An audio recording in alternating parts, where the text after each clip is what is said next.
dunia.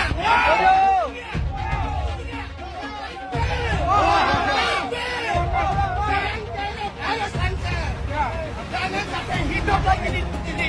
Selagi masih ada ini, negeri tidak akan aman. Tidak akan aman. Tidak akan aman. Semakin miskin, semakin tarut pada orang ini. Ini. Allah Akbar. Allah Akbar. Allah Akbar. Sallu ala Muhammad. Rakyat, goblok, ajak-ajak bangsa. Rakyat kita beras mahal. Beras mahal. Baik, pada musik. Rakyat menjerit, beras mahal.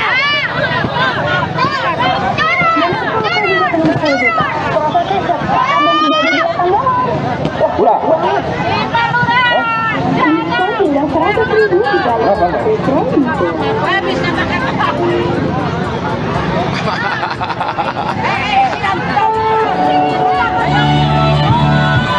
Teman di sini sudah dikata-katain oleh teman-temannya untuk harus menerima kekalahan. Ini bukan soal kalah menang, teman-teman.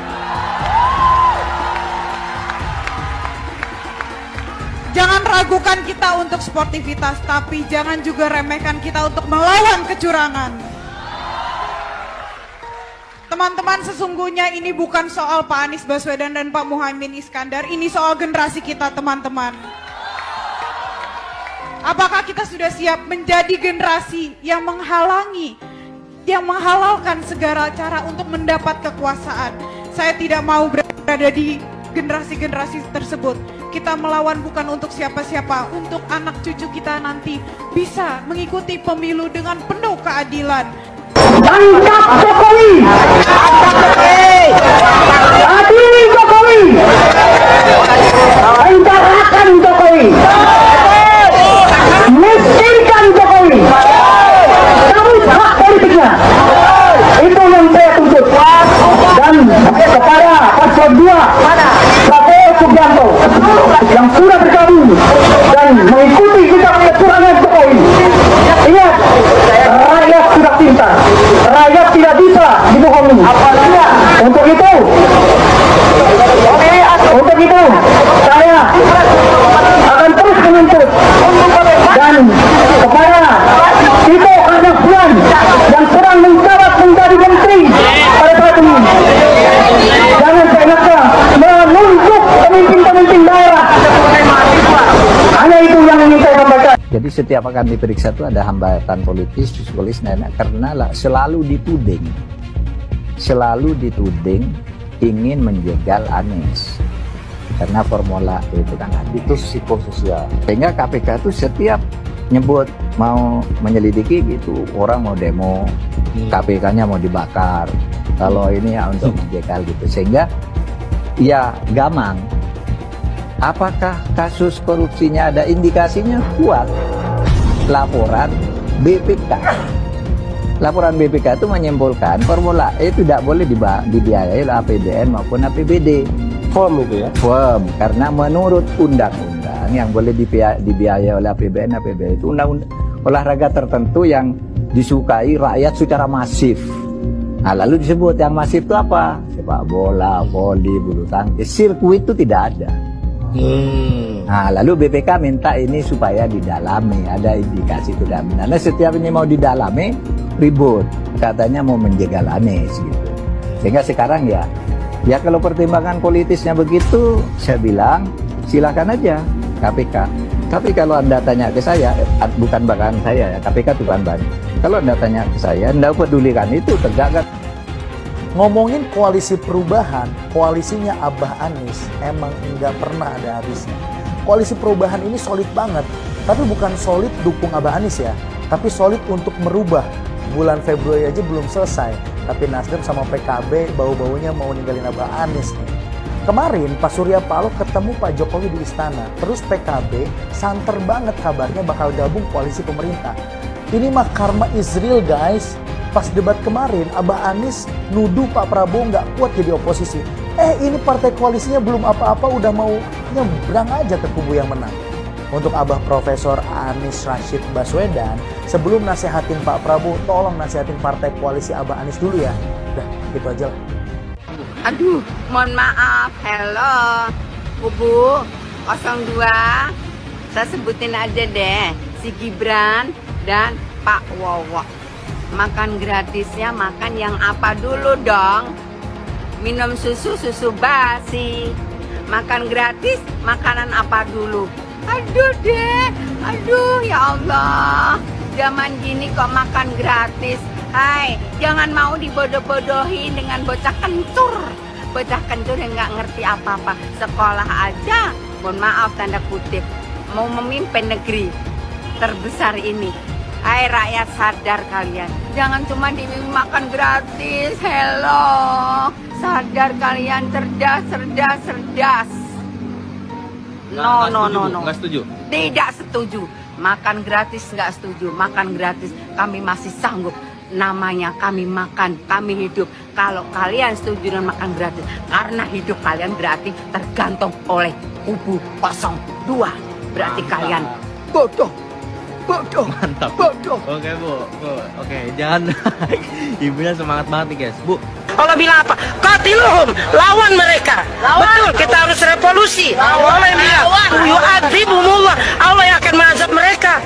Tapi kita harus turun yang banyak. Turun 2 juta orang. Semua nanti tanggal berapa kita rame-rame turun. Ini perintah Allah. Karena mereka sudah zalim, mereka sudah jahat, maka Allah perintah qatiluhum, yu'adzibumullah biaidikum. Allah akan hancurkan mereka. Tapi lewat tangan kita ngapain? Turun ke bawah, kita ikut sama-sama. Ya Rab, aku hadir seluruhnya. Umat Islam, umat-umat yang beriman harus hadir nanti tatkala ada, kita akan mengadakan turun ke jalan. Jangan cuma 100.000, 2 juta orang harus turun. Seluruh Indonesia serukan untuk mereka datang. Bahwa ini perintah Allah dan kita laksanakan. Sami'na wa ata'na. Seharusnya pemilu diulang sampai Anies menang. Rakyat sudah cerdas, sudah pintar, ya, tidak mau dibodohi lagi. Orang order atau pecundang, pengkhianat bangsa yang merongrong rakyat Indonesia, yang menghancurkan kedaulatan Indonesia. Kami merasa dicurangi. Saya tetap melawan. Saya akan turunkan pasukan, bahkan rakyat Indonesia saya serukan semuanya harus turun di jalan. Kampung KPU, takbir.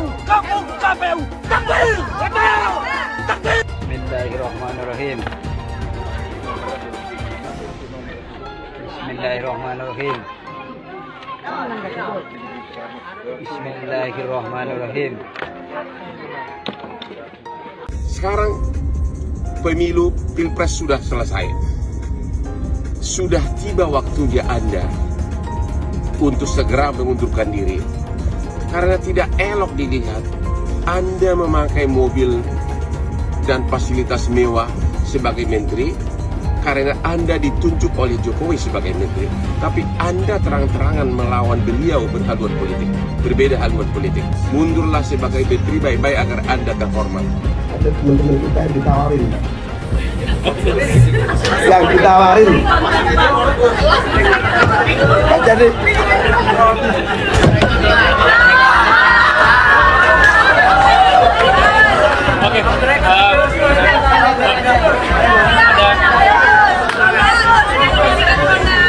ini live.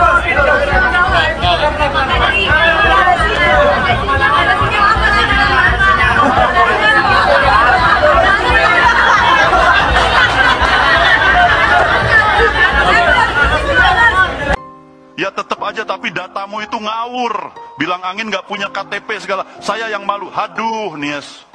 Itu saya berusaha kalem aja Pak buat ngeles. Kesalahan masa lalu kamu itu kebanyakan sih. Saya juga merasa dibohongin nih sama si Mimin. Di awal, dia janjiin banyak banget hal. Sampai maunya jadi ketua. Tapi malah zong. Pak, kesalahan itu saya sudah tutup-tutupin. Kalau soal Cak Mimin, saya juga sebenarnya capek Pak. Coba minta mulutnya diem aja. Percuma saya angkat wakil kalau nggak ada gunanya. Makin kelihatan kan kerenan Ngap Gibran? Iya bener Pak. Oke. Yang tersangka setelah Pilpres ini namanya Anies Baswedan dan Muhaimin. Mas Anies pernah terkait dengan dengan kasus Formula E, kemudian Mas Ganjar terkait dengan iktp, kemudian Pak Gus Muhaimin terkait dengan kasus yang lain, dan mereka pernah dipanggil KPK. Nah, kemudian dia jelaskan karena ada proses kasus itu, bisa jadi pasca Pilpres ada yang jadi tersangka. Itu pendapat seorang Fahri Hamzah. Kalau ada proses yang kemarin misalnya tertahan karena kan berdasarkan kebijakan penegak hukum terhadap para calon termasuk para caleg itu dihentikan. Ya, orang yang sudah diperiksa ya dihentikan ketika dapat status sebagai caleg atau capres atau cawapres. Bapak bilang kalau internet itu tidak dikorupsi, itu sebenarnya sudah jadi. Nah, pertanyaannya, yang korupsi BTS itu adalah Partai Nasdem. Terus yang diatasi oleh Kemenhan Pertanian dikorupsi siapa? Yassin Limpo dari Nasdem, yang mengusung dari paslon nomor 1. Mereka menyalahkan Kemenhan yang mengambil alih pertanian, padahal yang salah DPR yang menjadi dikorupsinya pertanian. Harus kita tahu itu ya, jangan selalu sebar hoak-hoak yang tidak benar. Kita mengetahui bahwa paslon nomor 1 memang teoritis nampak bagus dan indah, kata-katanya dan lain sebagainya. Tetapi kita tahu di DKI OKOC tidak berjalan. DP rumah susun 0 rupiah, tapi nyatanya apa? Reklamasi nolak ternyata juga dilaksanakan. Pertanyaannya, apakah bisa dipertanggungjawabkan masalah 40 kota setara Jakarta, sedangkan Pak Anies saja gagal mengurus Jakarta? Anies Baswedan, ya Anies ya, denger nih. Sebaiknya kau itu jangan terlalu banyak ngomong, jangan terlalu banyak menyindir-nyindir orang, jangan terlalu selalu melihat kesalahan-kesalahan orang, seolah kau yang udah paling benar. Semakin kau banyak ngomong, omongan kau itu blunder. Kau sendiri gak ngerti apa yang kau omongin. Sekarang A, besok berubah B. Sebaiknya kau tunjukkan kinerja kau aja, prestasi kau aja apa. Walaupun kau udah jadi gubernur gagal di DKI 5 tahun, nah jangan kau bikin juga gagal Indonesia ini. Ya, manusia yang terlalu banyak ngomong seperti kau itu adalah ciri-ciri manusia munafik. Manusia munafik sangat dibenci oleh Allah Subhanahu wa Ta'ala. Apabila berjanji dia ingkar dan berkata dia dusta. Ya, orang yang banyak bicara biasanya tidak bisa bekerja. Paham itu ya Anies Baswedan? Tapi dalam kenyataannya Pak, ketika Bapak memimpin di Kementerian Pertahanan, banyak orang dalam pengadaan alutsista, PT Teknologi Militer Indonesia, Indonesia Defense Security, lalu orang dalam pengelolaan food estate, lalu ada kejadian-kejadian di mana kita semua menyaksikan ketika ada pelanggaran etika dan Bapak tetap jalan terus dengan cawapres yang melanggar etika. Artinya ada kompromi atas standar etika. Standar etika ini fakta. Ini fakta. Dan kemudian dalam pidato Bapak mengolok-olok tentang pentingnya etika. Saya tidak tega untuk mengulanginya. Pertanyaannya, apa penjelasan Pak Prabowo soal itu semua? Saya menilai, maaf ya, karena Anda desak saya terus terang aja saya menilai Anda tidak pantas bicara soal etik. Itu saja. Saya merasa bahwa Anda itu posturing ya, Anda tuh menyesatkan. Itu aja ya. Saya boleh berpendapat kan? Saya menilai Anda tidak berhak bicara soal etik karena Anda memberi contoh yang tidak baik soal etik. Terima kasih. Fenomena ordal ini menyebalkan. Di seluruh Indonesia kita menghadapi fenomena ordal. Ada ordal di mana-mana yang membuat meritokratik nggak berjalan, yang membuat etika luntur. Dan ketika fenomena ordal itu bukan hanya di masyarakat, tapi di proses yang paling puncak terjadi ordal, maka rakyat kebanyakan, dan ini saya rasakan beberapa waktu yang lalu, beberapa orang guru berjumpa dengan saya dan mereka mengatakan, Pak, di tempat kami pengangkatan guru-guru itu mendasarkan ordal. Kalau tidak ada ordal, nggak bisa jadi guru, nggak bisa diangkat. Lalu apa jawabannya? Atasan saya bilang, wong yang di Jakarta aja pakai ordal, kenapa kita di bawah tidak boleh pakai ordal? Kalau berbicara ordal, lupa waktu jadi gubernur. TGUPP, lupa dia. Ordalnya dia itu, tim sukses dia itu semua di sana. Jadi Anies itu banyak yang dia omongin, padahal dia melakukan hal yang dia pertanyakan. Mas Anies, Mas Anies, masa sih angin kok sampai nggak punya KTP lo ya? Angin keluar, angin masuk, angin keluar, masuk angin dodo ya, angin puting beliung, wes angin-anginan itu kok semua bisanya nggak punya KTP itu lo ya. Angin dari Jakarta ke Lampung ke Sumatera ke Jawa itu ya, kok bisanya liar begitu. Sama seperti air hujan ya, air hujan itu yang banjir itu bukan banjir ya, itu air parkir ya, air yang parkir Mas Anies. Mau punya pemimpin yang seperti itu ya, mau punya pemimpin yang seperti itu, dikiranya rakyat ini bodoh semua kali ya. Air hujan jatuh ke bumi, nggak boleh masuk gorong-gorong. Yang banjir itu bukan banjir, itu parkir, Mas Anies. Mas Anies pernah jadi gubernur 5 tahun di DKI. DKI menerima indeks polusi tertinggi di dunia. Bagaimana dengan anggaran 80T, Pak Anies sebagai gubernur tidak dapat berbuat sesuatu yang berarti untuk mengurangi polusi. Terima kasih. Polusi udara tak punya KTP, angin tak ada KTP-nya. Angin itu bergerak dari sana sini. Ketika polutan yang muncul dari pembangkit listrik tenaga uap mengalir ke Jakarta, maka Jakarta punya indikator, karena itu Jakarta mengatakan ada polusi udara. Ya susah kalau kita menyalahkan angin dari mana saja ya. Kalau kita dengan gampang menyalahkan angin, hujan dan sebagainya, ya mungkin tidak perlu ada pemerintahan kalau begitu ya. Mas Anies.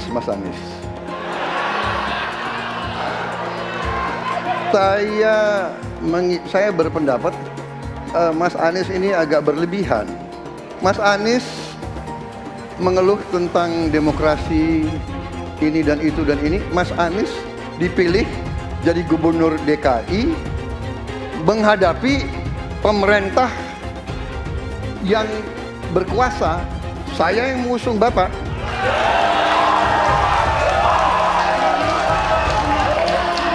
Kalau demokrasi kita tidak berjalan, tidak mungkin Anda jadi gubernur.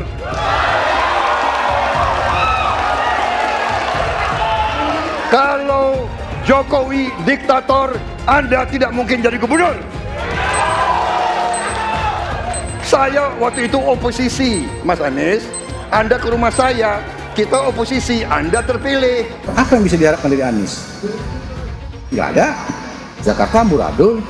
Mimpin Jakarta aja amburadul, apalagi mimpin Indonesia. Anies itu perbual. Kayak mana apa karena perbual itu? Pembohong. Pembohong itu Anies itu. Gak usah dengar itu. Nggak layak jadi pemimpin. Apalagi jadi presiden. Di Jakarta aja kamu tengok itu amburadul. Di Jakarta tingkat kemiskinan tinggi. Pembangunan apa yang bisa dibangun Jakarta? Satu puskesmas pun bangunnya nggak ada. Masjid aja nggak ada dibangun. Mau ibadah. Di mana-mana kelebihan bayar. Apa yang bisa dibangun Anies? Satu aja nggak ada. Satu saja tunjukkan apa yang bikin Anies dibangun di Jakarta. Ganjar belum kampanye saja tetap di atas, apalagi sudah kampanye. Anies yang sudah keliling Indonesia, yang naik jet pribadi keliling, jangankan naik, makin nyungsep ke bawah. Masyarakat sudah tahu siapa Anies. Anies siapa belakangnya? Oligarki satu, HTI, FPI. Masyarakat Indonesia bukan cari orang Yaman, Indonesia cari nyaman. Anies ini keliling-keliling Indonesia mau ngapain sih? Bingung saya ngelihat. menawarkan perubahan tapi tanpa konsep dan gagasan. Apa yang mau dirubah dan perubahannya seperti apa? Apakah akan merubah negara Pancasila menjadi negara khilafah juga nggak jelas. Jadi perubahan apa yang mau ketawarkan Nis? Jadi jangan berharap dapat lotre lah Nis, tiba-tiba jadi presiden Indonesia. Nggak, Indonesia ini terlalu luas, terlalu besar.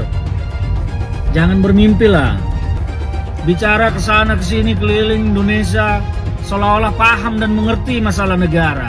Lawang jadi gubernur aja 5 tahun kamu nggak ngerti masalah Jakarta. Apa yang kamu lakukan dengan Jakarta? Nggak ada Nis, nggak ada. Masalah Jakarta segitu banyak tak satu pun yang selesai. Yang ada malah kerusakan bertambah. Anies hendak jadi presiden, hendak mengadakan perubahan. Perubahan apa nak kau buat? Nak kau balik Indonesia ini telontang jadi telangkup. Yang sudah maju di pandang mata dunia, hendak kau manakan lagi? Apa yang makanya kalau nak baca itu pidato tuh, hendak merubah Indonesia, sebutkan apa yang hendak dirubah. Jangan kata rubah ado, tapi yang hendak dirubah tak ado. Serupa dengan rekam jejak. Lihat rekam jejak. Apa rekam jejak kau di Jakarta? Apa yang kau jaga di Jakarta? Bukan yang ada kalau jaga di Jakarta kau bilang rekam jejak, seakan pidato dulu rekam jejak saja. Gaya orang nangok kau bodoh-bodoh saja, orang nak pidato kau pembodoh-bodohan. Kau anggap orang Indonesia ini bodoh semua, yang pintar orang Yaman. Yaman. Nantau kau Yaman kalian nantau. Bila ingin melihat apa yang akan dilakukan seseorang ke depan, maka lihatlah rekam jejaknya. Karena rekam jejaknya adalah prediktor terbaik untuk masa depan. Saya mensyukuri kenapa kalah, kenapa ditahan. Saya bersyukur atas itu semua. Saya coba bayangkan ya, kalau seandainya waktu itu kita menang gitu ya, hari ini belum tentu kita bisa nikmati seperti ini. Kita bersyukur 5 tahun Tuhan izinkan kasih ke orang yang pintar ngomong untuk kerja. Coba kalau kita bayangkan gitu ya, kalau kemarin saya masih jadi gubernur, ini saya udah turun ini. Tapi yang pintar ngomong itu dikira orang hebat kan? Ini lebih berbahaya tahun 2024. Langsung ketahuan karakternya. Langsung ketahuan itu. Di saya juga ada kutipan Pak di kamar saya Pak. Tulisannya, Jakarta telah mengambil keputusan yang fatal. Jangan sampai bapak politik identitas justru menang dengan cara menipu umat Kristen. Jadi kalau sekarang umat Kristen mendukung Anies, mereka akan membayar mahal kerelaannya untuk menukar iman hanya untuk kepentingan sesaat. Kita tahu Anies lahir dari apa? Politik identitas. Yang dia dulu melabeli kafir semuanya kepada yang non-muslim. Saya mintalah kepada muslim yang waras dan kepada kelompok minoritas. Janganlah Anda memilih pemimpin yang berkarakter seperti Anies. Elektabilitasnya Anies merosot ya seiring mulai terkuaknya kontroversi dari kepemimpinan Anies di Jakarta. Gen Z juga tahu kalau Anies adalah sosok yang didukung kelompok intoleran yang membuat Pilgub DKI 2017 menjadi sangat kotor. Politik identitas yang mengarah ke perpecahan seperti yang dikeluarkan pendukungnya Anies, yaitu Kadrun bin Kampret. Kafir lah, laknat lah, PKI lah, ya cuma itu doang kemampuannya. Itulah pendukung Anies. Jangan pernah takut melawan Kadrun yang cuma pengen Indonesia hancur. Presiden kita ini memecah belah umat. Kalau punya jejak pernah memecah belah umat, jangan dipilih. Kita lihat apakah pemimpin kita, calon pemimpin kita ini ya pernah menggunakan agama sebagai alat untuk memenangkan kepentingannya atau tidak. Kalau agama diperalat untuk merebut kekuasaan, jangan dipilih. Sekali lagi, kalau ada calon pemimpin yang punya rekam jejak memperalat agama untuk kepentingan politiknya, jangan dipilih. Bapak politik identitas Indonesia Anies Baswedan, Bapak intoleransi Indonesia Anies Baswedan. Jangan lupakan, jangan terlena, jangan sampai dia pecahkan kita dengan dagangan ayat dan mayatnya. Air itu turun dari langit, turunnya ke atap rumah langsung sumber bor, bukan ke sungai dan ke laut. Saya ingatkan, jangan ada lagi politik identitas. Jangan ada lagi politisasi agama. Penjajahan di depan mata itu di Jakarta. Kita semua pribumi ditindas, kini saatnya kita menjadi tuan rumah di negeri sendiri. Saya bilang, Nis, ente nggak bisa jadi presiden. Kenapa? Karena presiden adalah orang Indonesia asli, saya bilang. Mas Anies, ibunya Arab, bapaknya Arab, kakeknya Arab. Mas Anies nikah dengan keturunan Arab. Menantu Mas Anies, anak Mas Anies nikahnya dengan Arab lagi. Jadi Mas Anies kalau merepresentasikan Indonesia agak kurang keindonesiaannya. Mungkin 3% Indonesia aja yang bisa direpresentasikan oleh Mas Anies. PKI yang kita harapkan, Anies Baswedan yang begitu jelas Islamnya. 4 tahun 8 bulan jadi gubernur. Mana peraturan pergub saja yang melarang migrasi? Mana perda Islam apalagi? Yang akhirnya tidak berani juga menegakkan hukum Islam. Banjir tetap banjir, macet tetap macet, kriminalitas Jakarta. Anda tahu, 2 menit sekali terjadi pencurian. Sekarang orang sedang euforia, dia mau dicapreskan. Bagaimana umat terjebak lagi, bodoh lagi, masuk lagi. Kalau misalnya memang Anies itu mau maju dan dia tekad mau menegakkan hukum Islam dan menyatakan perlawanan, saya peduli. Tapi dia tidak lakukan itu. Jangan hanya konsentrasi pada pembangunan benda-benda mati yang indah difoto dan bisa ditunjukkan dalam 5 tahun hasilnya. Kalau kita mau menilai sebuah janji, maka lihat janjinya atau lihat kenyataannya.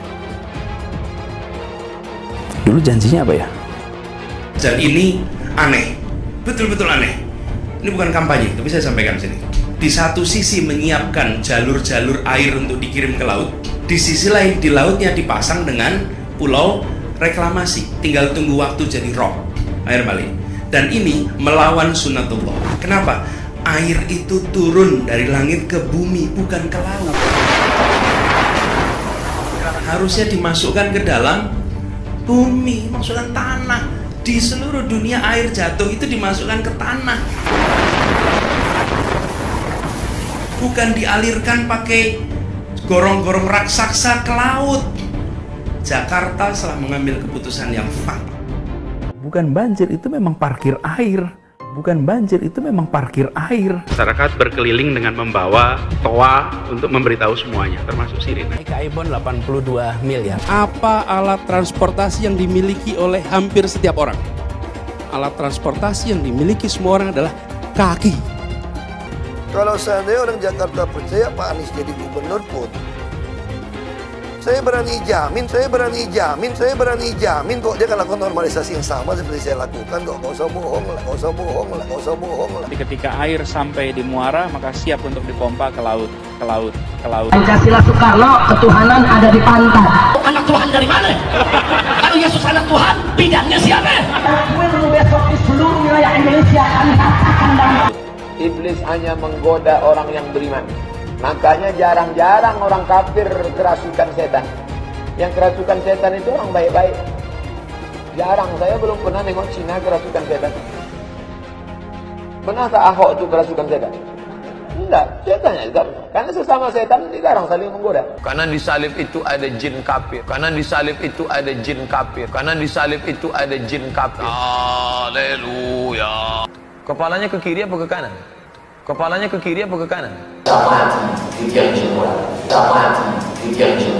Tetap percaya salib itu lambang mulia, bukan jin. Kok ketawa? Aku nggak nyindir siapa-siapa loh. Saya nggak pernah mundur untuk kebenaran, keadilan, kejujuran, dan peri kemanusiaan. Gue nggak pernah mundur. Dan gue nggak pernah takut juga sama lu. Siapapun yang rasis, gue akan hadapin. Karena rasis itu tidak berperi kemanusiaan. Sama saya ditanya dulu kan, kamu nyesel nggak statement kamu di Pulau Seribu sehingga masih masuk penjara? Tidak pernah nyesel, karena saya mengatakan kebenaran. Hai semua, dengan saya Jonas Leong. Terima kasih banyak buat kalian penonton setia yang selalu menonton di channel ini. Saya secara personal sangat menghargai waktu kalian. Dan saya sudah menganggap kalian sebagai family karena kalian selalu support di channel ini. Bagi kalian yang selalu menuliskan opini kalian di kolom komen, saya baca komen kalian satu persatu. Saya baca komen kalian untuk mengetahui opini kalian, tanggapan kalian, dan masukan kalian sangat berguna untuk video selanjutnya. Terima kasih banyak buat kalian yang selalu menekan tombol like di awal video. Video seperti ini membutuhkan waktu dan juga research. Dan ini semua gratis untuk kalian. Jadi pastikan kalian menekan tombol like-nya, supaya saya mengetahui kalian menyukai konten yang saya bagikan. Partai Solidaritas Indonesia saat ini lagi diserang. Kenaikan jumlah suara pemilih PSI di website KPU dianggap sebagai lonjakan yang menunjukkan PSI melakukan kecurangan. Masa cuma karena suara PSI naik 0,08% per hari berarti ada kecurangan sistematis dan masif. Kenaikan ini bisa dijelaskan dengan sederhana kok. Bahkan beredar narasi bahwa kenaikan suara PSI disebabkan karena campur tangan Presiden Jokowi. Narasi kebencian terhadap PSI dan juga Jokowi bagi saya sungguh menunjukkan hilangnya akal sehat. Apalagi sejumlah quick count lembaga survei sudah meramalkan pasti bahwa PSI tidak akan bisa mencapai angka suci 4% itu. Bahkan sekarang ada istilah ijma ulama quick count bahwa PSI pasti tidak bisa masuk DPR. Sebagai contoh saya gunakan saja hasil quick count SMRC. SMRC mempresentasikan bahwa suara quick count PSI adalah 2,9%. Kalau ditambah kemungkinan margin of error 1%, suara PSI di real count seharusnya adalah 2,9% plus 1%, jadi 3,9%. Dengan kata lain, ya tetap di bawah 4%. Jadi selama 7 hari, PSI mengalami peningkatan suara sekitar 0,53% atau rata-rata 0,08 per hari. Ini yang membuat panik mereka yang sebelumnya sudah bahagia menyangka PSI tidak akan lolos ke parlemen. Mereka berharap atau memperkirakan pada 20 Maret nanti PSI tidak akan bisa melewati batas minimal parliamentary threshold yaitu 4%. Nah, ramalan para ulama surveyor ini akan terganggu kalau tren kenaikan 0,08% per hari itu bertahan. Kalau tren ini bertahan, sekitar 11 hari dari sekarang, suara PSI sudah akan mencapai 4% dan artinya PSI lolos ke DPR. Dan kalau PSI ternyata lolos, para pembenci PSI akan hancur hatinya. Karena itulah keluar suara-suara penuh kebencian terhadap perolehan suara PSI. Ada pengamat politik yang menyatakan, kalau PSI sampai lolos itu menunjukkan adanya kecurangan sehingga harus ada audit terhadap hasil real count KPU dan hasil quick count lembaga penelitian. Dunia sudah menunjukkan dari waktu ke waktu hasil quick count seringkali tidak 100% tepat. Kalau cuma selisih 1 atau 1,5%, ya dimaklumilah. Saya yakin para pemimpin lembaga penelitian kita akan menyetujui pernyataan saya ini. Tapi sekarang tetap ada pertanyaan. Kenapa ada kenaikan suara konstan walaupun kecil pada PSI di pekan terakhir Februari, sementara partai-partai lain menunjukkan angka konstan? Guys, di mana sih akal sehat kalian ini? Maksud saya begini, kita mulai dengan soal perbedaan hasil quick count lembaga survei dan real count KPU. Bisakah perbedaan terjadi? Ya bisa saja, walau tidak dengan selisih yang terlalu jauh. Lembaga survei itu umumnya jujur ketika menyajikan temuannya. Mereka mengakui bahwa ada kemungkinan 5% kemungkinan hasil quick count mereka tidak tepat. Saya tentu tidak tahu persis apa yang terjadi, namun saya bisa menduga-duga.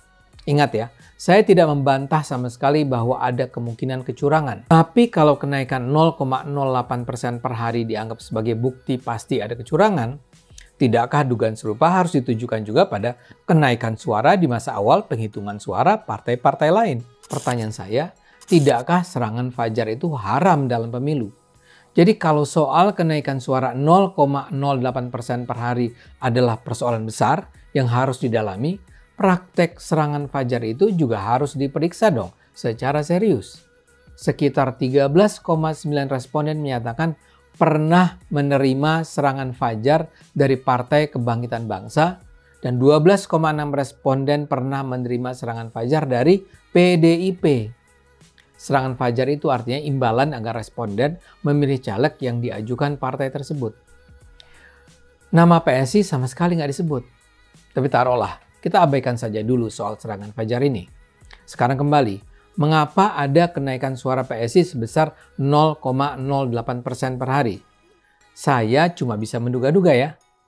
Nah, saya menduga ini terjadi karena suara yang datang dari pemilih di daerah-daerah yang cukup banyak warganya mendukung PSI baru mendapat giliran belakangan dihitung dalam rekapitulasi suara KPU. Jadi kembali ke argumen inti, saya merasa tidak ada yang terlalu ajaib dengan peningkatan suara PSI sejak 26 Februari itu. Saya harus tekankan, yang meningkat bukanlah suara PSI, melainkan suara PSI yang sudah direkapitulasi KPU. Poin saya duga KPU memang melakukan pembenahan agar tidak lagi terjadi kekacauan hasil penghitungan suara. Dan itu pasti bukan pekerjaan mudah. Saya sih berharap, mengingat Jakarta adalah salah satu daerah di mana posisi PSI cukup kuat, dalam sisa waktu selisih 0,87% suara yang dibutuhkan untuk mencapai parliamentary threshold bisa terpenuhi.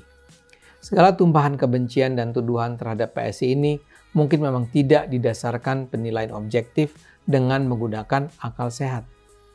Serangan ini terutama datang dari pembenci PSI, pembenci Kaisang, pembenci Jokowi, pembenci caleg-caleg keren PSI, dan pembela korupsi dan intoleransi. PSI belum tentu lolos kok.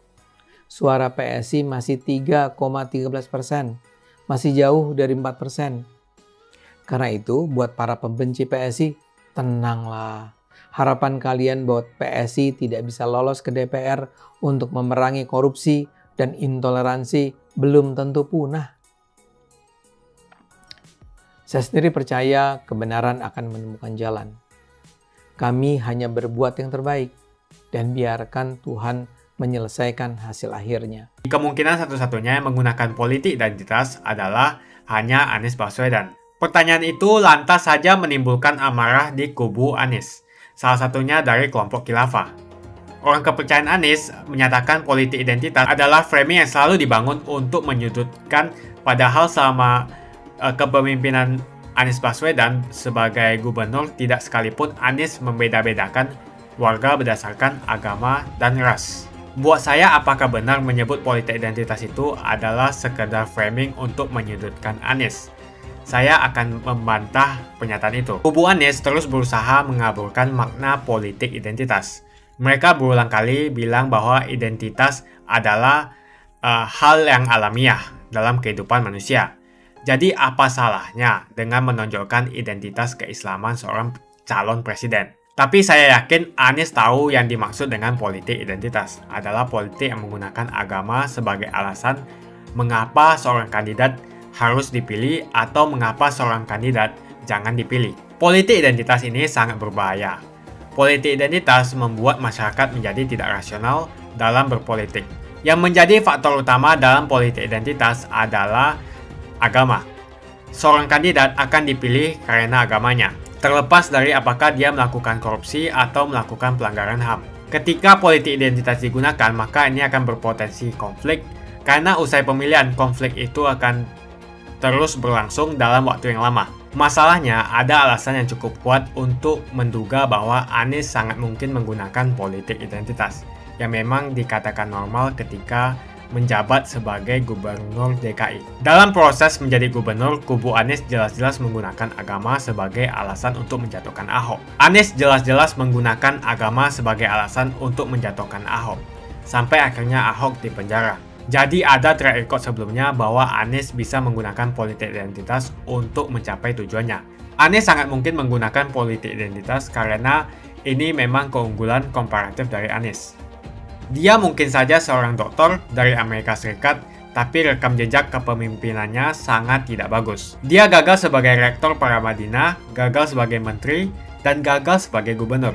Jadi agama digunakan untuk membangun dukungan terhadap Anies. Itu saja opini saya. Pastikan Anda menekan like di video ini dan bagikan video ini ke teman dan family Anda supaya mereka mengetahui informasi ini. Jangan lupa tekan tombol subscribe dan bunyikan tombol loncengnya supaya kamu tidak ketinggalan info dari channel Jonas Leong. Dan saya akan jumpa kalian di video selanjutnya.